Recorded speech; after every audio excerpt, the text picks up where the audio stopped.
সবাইকে শুভেচ্ছা। আজকের আয়োজন রোজায় কি খাবেন, তবে অবশ্যই তা পরিমিত। না বুঝে যা খুশি খেয়েও অনেকে পেটের পীড়ায় ভোগেন। রোজার সময় সঠিক খাদ্যাভ্যাসের অভাবে অনেকে ক্লান্তিতেও ভোগেন, আর তাপমাত্রা তো বেড়েই চলছে।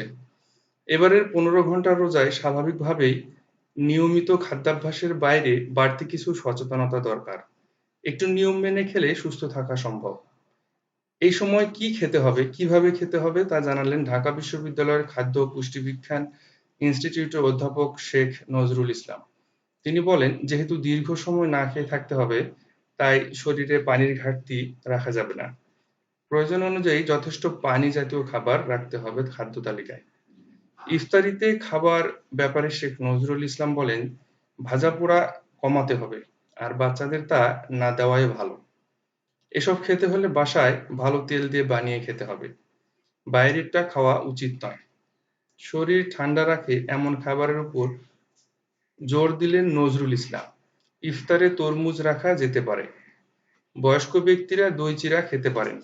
বাজারে অনেক ফল এসেছে, তবে এই অধ্যাপক বলেন যে ফলগুলো পাওয়া যাচ্ছে এর বেশিরভাগই ঠিকমতো পরিপক্ক হয়নি। আরো 15 দিন পরে খাওয়া যেতে পারে। ভারী কিছু না খেয়ে ঘরে তৈরি লেবু শরবত ও পর্যাপ্ত ফল দিয়ে ইফতার সারতে হবে। রাতে খেতে হলে খিচুড়ি, ভাত, সবজি, মাছকে প্রাধান্য দেওয়া ভালো। তবে পেট ভরে নয়, এতে ক্লান্তি চলে আসতে পারে। এ সময় খেজুর খাওয়াও স্বাস্থ্যের জন্য ভালো। সাহারিতে কেউ ভরপেট খান, কেউ আবার একদমই খান না। নজরুল ইসলাম বলেন, খেতে হবে, তবে তা পরিমিত। খাবারে শর্করার উপস্থিতি অবশ্যই থাকতে হবে। অল্প পরিমাণে মাছ, মাংস বা একটা ডিম ও সবজি থাকা উচিত। আর ডাল খেতে বললেন।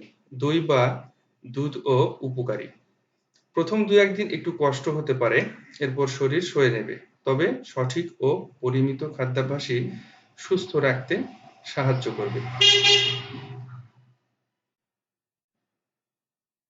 ধন্যবাদ সবাইকে।